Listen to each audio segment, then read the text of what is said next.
Right, so magandang gabi po sa inyong lahat at salamat po sa mga umattend. And we have ilang participation. Yan.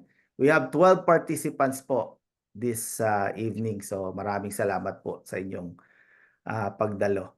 So ngayon pong gabi na to, ang pag-aaralan po natin is pagbuo ng iyong contact list, step by step guide.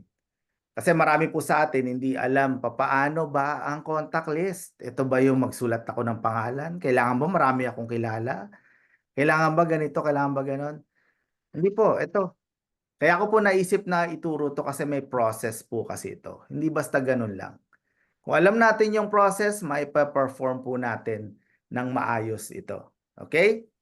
So simulan po natin sa unang tanong. Bakit kailangan bumuo ng contact list? Okay?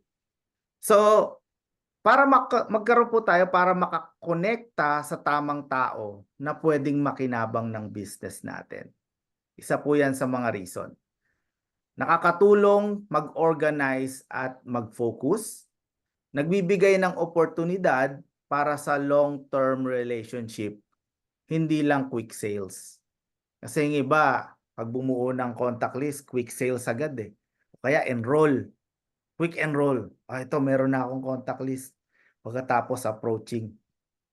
Diba, hindi pa nga natin alam ano yung ano ng tao eh. Sila ba yung tama? Sila ba yung para dito? Di ba? So, merong key elements ang pagbuo po ng contact list. Kita nyo, hindi siya basta, no? May mga key elements pa pala. So, ano-ano po yun? Number one is identify. Ayan. Hanapin ang mga taong pwedeng interesado sa offer mo. Hindi po yung prejudge, ano? Hahanapin natin kung sino yung pwedeng interesado. Hindi po ipi-prejudge natin. Hindi yung parang, ito si Juan. Hindi yata to interesado dito. Next. Hindi ganun ang paghahanap mga kasama, no? Hindi yung tayo yung magpi-prejudge para sa kanila. Ito walang pera, baka di niya magustuhan to. Ay, wala tong pambili. Hindi po ganun. Okay? Number two, nurture.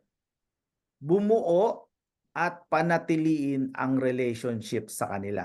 Especially sa mga bago po natin dito, ano. Siyempre, yung mga kakilala natin, ano po yan eh. Nandiyan na yung relationship. Okay? Andiyan na yung relationship. Pananatiliin na lang natin yon. Okay? So, kung paano yon, stick around para makita nyo. So, follow up. Mag-check-in consistently at mag-offer ng value. So marami rin din po hindi marunong mag-follow up. Ang alam na follow up, nakapag-shopping ka na ba? Nakumpleto mo na ba yung yung account mo? Tas bukas ulit, nakapag-shopping ka na ba? Matatapos na yung yung promotion. Nakabili ka na ba? Hindi po ganoon, consistent po, hindi constantly. Baka po nalilito tayo doon, Consistent po dapat, okay? So number one, ano yung una doon sa three elements na yun? Number one is identify your contact. So pag-usapan natin yan. Hindi po yun lang yun. Pag-usapan natin yan. So simulan sa warm contacts. Ano yung warm contacts? Ito yung pamilya, kaibigan, kasamahan sa trabaho, ka-churchmate. Yung mga tipong nagkakausap na kayo, magkakakilala talaga kayo. Okay? Warm contact. Iba naman yung hot market. Hot market po yung tipong mga tao na, alam mo, pag kumatok sa bahay mo, pagbukas mo ng pinto, diretso na agad. Diba?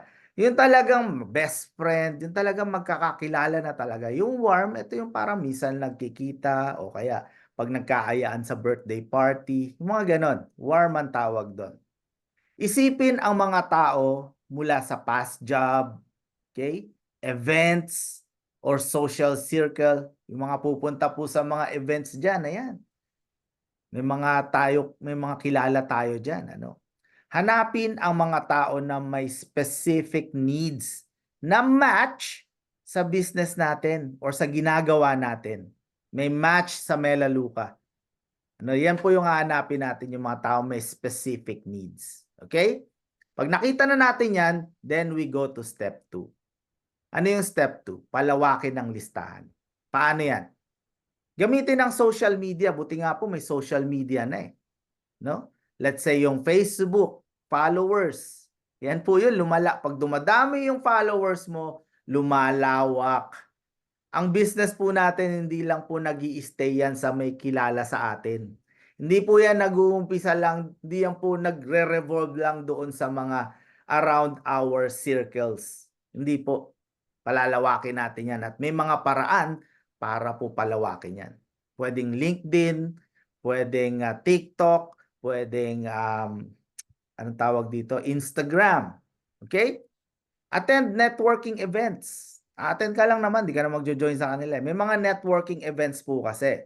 Okay? Kagaya ng mga, alam niyo iba't ibang mga network companies, nagkikita-kita yung mga marketing executives sa ano, then they share information. Pwede po yun. Isa yun sa mga paraan para po mapalawak yung ating contacts. Okay? O kaya magtanong po tayo ng mga referrals. Paano yung magtanong? Ay, may kilala ka bang ganito? May kilala ka ba na interesado sa ganito? Tatanungin natin syempre yung mga warm market natin. Okay? Yung ating mga kakilala. O baka may kilala ka na gustong makatipid sa pag-grocery. Baka pwede mong ipakilala sa akin. O kaya follow me on Facebook. Baka pwede mo kong ipa-follow sa Facebook. Share my post. O, di ba? Basta anything na po pwede pong makapagpalawak ng ating listahan o ating market. Ngayon, we go to the step 3. Ito yung maganda. I-organize ang ating listahan. I-organize natin. Ayusin natin. Papaanong paraan po ng pag-organize? Gumamit ng simpleng spreadsheet. Mga tools lang po na name, email, phone number, di ba? Spreadsheets po ang tawag doon. I-group ang contacts by categories. Let's say, oh ito, warm market ko to. Lista ko muna yung mga warm markets. Okay, new prospect, ganyan. Pero nasa warm market mo yon. Maglagay ng notes sa bawat tao. Let's say interest, interaction, needs, ano? Para po magkaroon kayo ng idea, paano naman yan? Hindi ko yata ma-picture kung paano ko gagawin yan. So may ginawa akong sample para sa inyo, mga kasama. Okay? Alam ko na inisip nyo Paano kaya gagawin yon? Spreadsheet? Ano yun? Ito, papakita ko po sa inyo ang isang example na ginawa ko. So ito yung aking contact list na ginawa. Sa Canva po, o kaya pwede naman sa notebook. Ano? Pwede nyo pong gawin sa notebook o kaya sa PowerPoint kung may mga alam kayo sa PowerPoint or sa spreadsheet or sa Google Sheets. Kung wala naman, pwede na po notebook. Diba? Yung pwedeng ledgers. Pwede nyo separate or gawa ng column. So, for example po, ito yung aking contact. Hindi ko kilala itong mga to. Okay, ano bang ginawa ko? Una, ito pong si Christine Rivera, nakita ko po yung post niya sa Facebook. So, paano ko po nakuha yung pain point niya? Siya rin mismo nagsabi. Bakit? Pinost niya yung problema Sabi niya doon, financial stress, walang katapusang bills. Sabi niya, kailangan ko magtrabaho dahil sa walang katapusang bills. Pinost niya mismo yon sa ano niya. Anong ginawa ko? Action taken. Anong ginawa ko? Nag-comment ako sa post niya. Diba? Nag-comment ako doon, nakaka-relate ako sa'yo kasi ako rin ganyan. Talagang kailangan natin magtrabaho. Pero nakaalam ako ng nakaalam ako ng bagong paraan kung paano maka-survive sa ganyan. Baka interesado ka. Share ko sa'yo. Yun ang comment ko sa kanya. Okay? And then nilagay ko kung kailan ako nag-comment sa kanya. Siyempre, nilagay ko September 12, which is ngayon yon. Ngayon ako nag-comment sa kanya. And then, scheduled follow-up para naman malaman ko kung kailan ko siya uli kakausapin or kung kailan ko uli siya tatanungin about doon sa comment ko. Ganyan po mag-follow up, hindi constantly na parang everyday natin sila kakausapin ng kakausapin, di ba? Kumbaga magbibigay tayo ng counting space para ma-absorb nila yung mga sinend natin sa kanilang information, di ba? Tsaka ano rin po yan, isa yan sa mga magpapabuild ng trust. Hindi tayo parang desperate na maka-enroll. Di ba? Ano yung pangalawa ko? Glyza May. O paano ko uli siya nakilala? Nag-post din po siya. O salamat sa Facebook. Salamat sa newsfeed. Bakit? Kasi yung mga tao, sa bigat ng dinadala nila, doon na naglalabas ng kanilang problema. Di ba? Tama, mali? Tama. Andun nga sa newsfeed eh. Lalo na kung naka-follows kayo doon or friend nyo sila o kaya within the network, makikita nyo yung mga post nila, yung mga saloobin nila. So nag-post din siya. Anong post niya? Financial stress din. Canada life daw, maraming bills. So bills na naman. Talagang sa Canada talagang marami. Ganun din naman po sa Amerika eh. Maraming bills talaga. Ano yan eh? Passive. Passive yan. Di ba? Every month meron yan. Sana yung income natin passive din, ano? Di ba? Dito kaya lang pagka nasisante tayo sa trabaho, hindi naman passive kasi yung ano natin eh, yung income natin eh. Pag nasisante tayo, wala na. Marami ng problemang darating. Passive din 'yon. Okay? So, ano yung ginawa ko? Nag-comment din po ako sa post niya. Same thing. Ang sinabi ko doon sa post ko kay Christine. So, tinala ko 'yon para alam ko kung anong action yung ginawa ko. Nag-message ba ako sa kanya directly or nag-comment ako. Kailangan yung action na ginawa nyo, isusulat nyo yun para updated kayo. Kailan ko ginawa? Kanina lang rin, September 12. Tapos, in-schedule ko na at least 3 to, sabi natin, 3 to 5 days ang susunod na follow-up. Okay? Nandun po sa range na yon, 3 days or 5 days. Okay? Para naman po, hindi sila makulitan or ano ba naman to? Desperate, parang gano'n. No? Hindi po dapat nila maramdaman yon. So ngayon, may idea na po kayo kung paano yung pag-organize ng ating contact list. So sundan nyo lang po yan. Okay? Sundan nyo lang yan. Kasi ako, yan ang ginagawa ko. Ngayon, yan yung maglagay ng note sa bawat tao. Okay? So ano yung susunod nating gagawin? Approach na ba? Meron na tayong ganyan. Approach na ba agad? Hindi pa. No-nurture pa natin yung relationship natin sa kanila. O, kita nyo? No-nurture pa natin yan. Hindi po basta approach na natin, tapos anuhin na natin, sunggab na agad. Hindi po ganon. So, paano mag-nurture? Ito, mag-share ng valuable content, hindi lang promotion. Mag-share tayo ng mga valuable content para makita natin yung needs nila. Halimbawa, ang needs nila, nakita nyo about sa health. Hindi mag-post tayo ng valuable content about sa health. O kaya i-message na, uy, alam mo ba na itong paggamit ng mga Lysol, ng mga ganitong chemicals, masama sa ating baga. Ang katumbas pala nito ay isang pakete ng sigarilyo. Kung yung padadalhan mo, ang concern niya is health, padala mo yung ganon. Kung ang concern naman niya is about financial, padala natin yung about sa financial. Yung ipapalo up po natin yung magbe-benefits yung padadalhan natin. Kailangan po compatible doon sa taong kausap natin. Ganyan po mag-nurture ng relationship, especially doon sa mga kakikilala lang natin. Okay? Makipag-engage sa social media. Paano makipag-engage? Pakasal? Hindi po gano'n. Hindi. Mag-engage. Pag nakita nyo may nag-post ng kanilang pain post o kaya yung pain point, comment tayo doon. Kaya nga po ang ganda ng Facebook eh. Ako, gano'n ang ginagawa ko pag nagbibisita ako sa newsfeed. Naghahanap po ako ng mga nagpo-post ng kanilang pain, nag-engage ako doon. O kaya nagpo-post ng about sa health, may nakita ako doon, oh, eating vegetable is good for your health. Ang ulam ko ngayon ay ganito. O, mag-engage ako doon. Tama yan. Ako ganyan din ang ginagawa ko eh. Paano mo nagawa yan? Pag-engage tayo. Nagbi-build ng relationship yon, lalo na sa mga prospects, mga possible customers. Mag-offer ng solution sa kanilang pain points or interest. Ayan. 'Di ba? Gamitin natin yung ating resources when it comes to Melaleuca. Marami tayong resources o kaya po yung inyong personal experience. 'Di ba? Ganyan po 'yan, ganyan ang pagbi-build ng relation sa tao.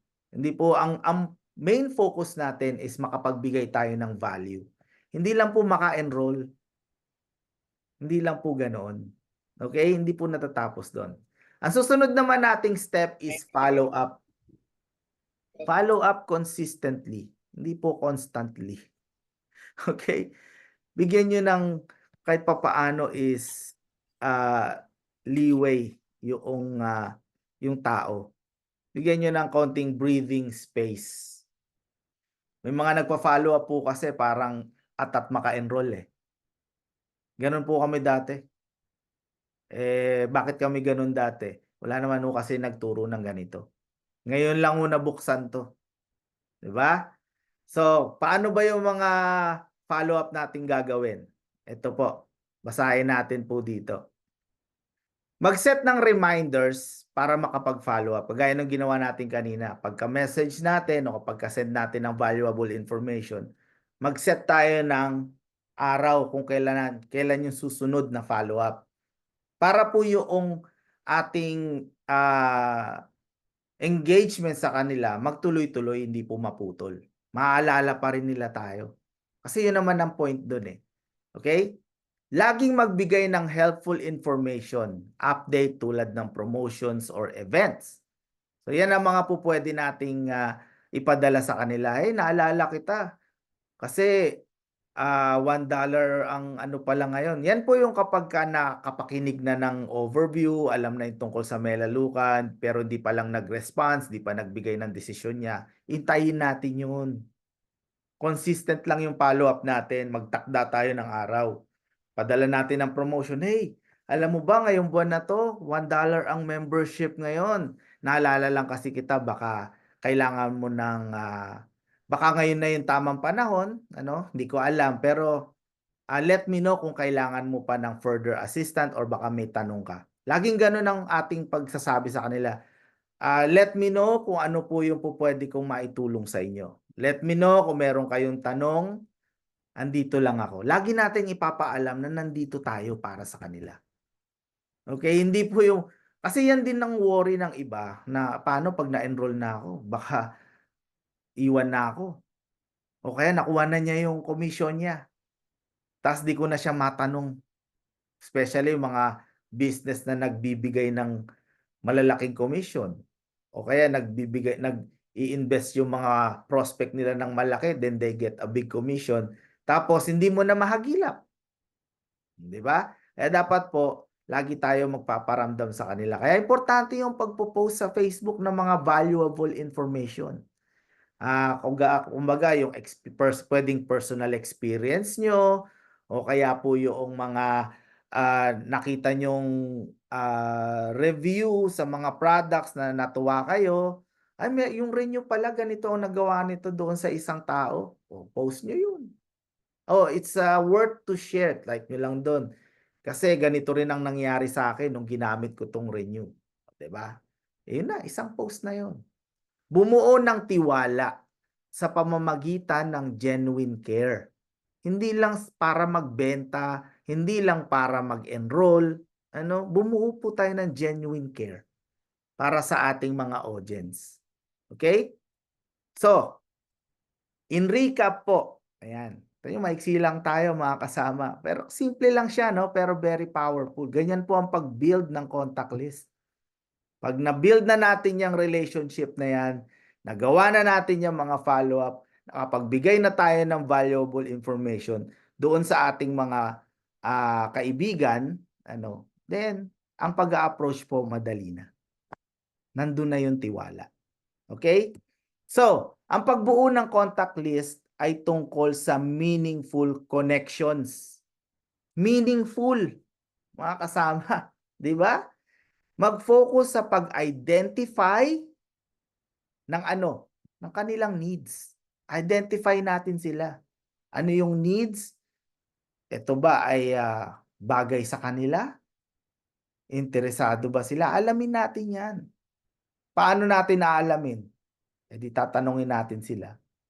Interviewin natin sila. Ano ba yung goals nila? 'Di ba? Kukuha tayo ng information. Hindi po yung titignan natin sila and then i-identify natin based sa ating opinion. Hindi ho gano'n. Tanungin natin yung kausap natin 'pag may nakilala tayo, oh, the usual mga kasama. Hindi yung nasa isip natin, "Paano ko ba 'to mai-enroll?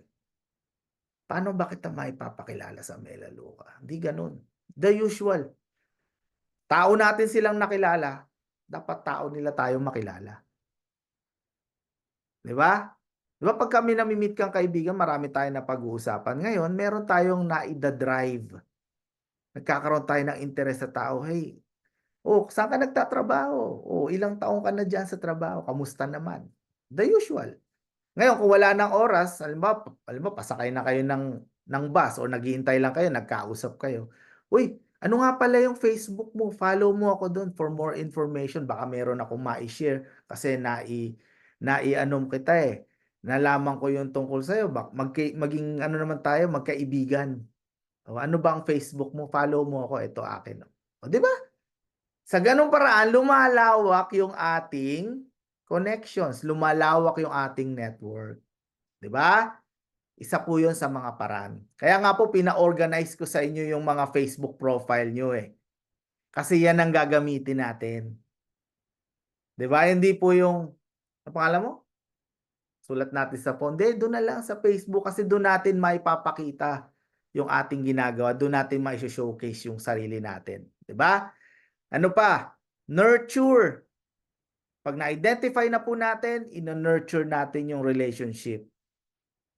Ano, kakaibiganin natin sila. Kasi alam nyo, once na naging involved na sila rito, nagtiwala na sila sa atin, pagkaibigan mo, hindi mo pababayaan. Hindi yung focus mo is makakuha ng komisyon. Hindi yung focus mo is ma-promote. Alalahanin natin mga kasama, this is all about them na. Once na naipasok natin sila rito, responsibility na natin sila. Turuan, i-nourish, makuha yung goal. Kasi yan yung sinabi natin sa kanila eh. 'Di ba? Ganun yun eh.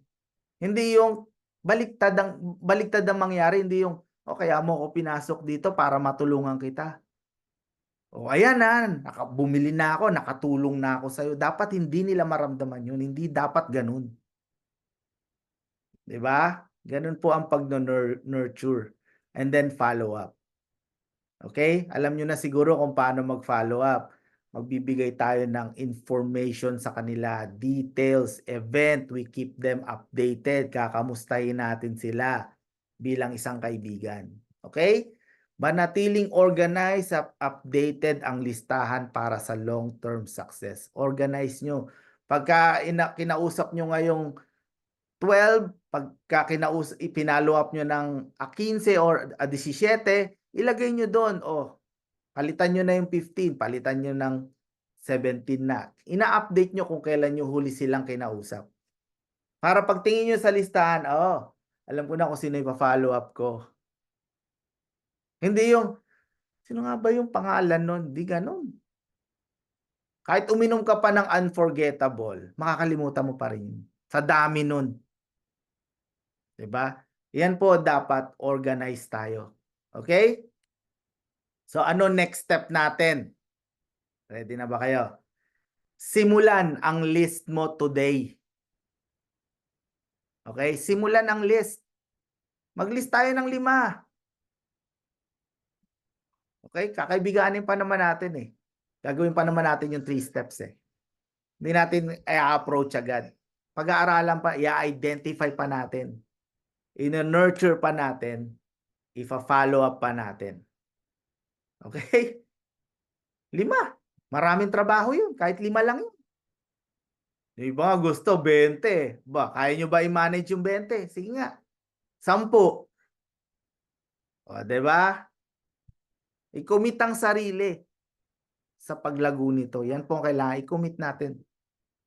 Once na dinala natin ng tao dito, i-commit natin yung sa ako committed na po ako sa inyo, mga kasama. Ito pinag-aaralan ko 'to bago ko ituro sa inyo. 'Di ba? Nakikita nyo naman po eh. Nakikita natin yung progress. 'Di ba? Mag-reach out at least 5 people. Ayan. This week, 'di ba? Isa ngayon, 2 bukas. isa uli sa ganitong araw. Hanggang sa isang week, makalima tayo. O, di ba? Kasi yung pagbibuild lang ng relationship, di naman instant. Buti sana kung ganun. Pagka-meet ko sa'yo, Pak, magkakilala na tayo, ah. Kilala mo na ako, kilala na kita. Buti sana kung ganun. Snap lang ng finger. Hindi. May process pa rin eh. Stay consistent. At darating ang resulta, mga kasama. Okay? So, ayan po. Hanggang dito po yung ating napag-aralan. Ngayon po, alam nyo na kung paano mag-create ng contact list. Alam nyo na ngayon kung paano mag-build. Dapat lang po ba isulat? Dapat lang ba isulat ang pangalan nila? Yung mga pinakita ko sa inyo, hindi ano yan. Hindi simple yan. Proseso po yan. Para maka-build tayo ng contact. Okay? So, salamat po sa inyo, sa inyong oras. Napakinggan po ito. At magandang gabi po sa lahat. Thank you very much.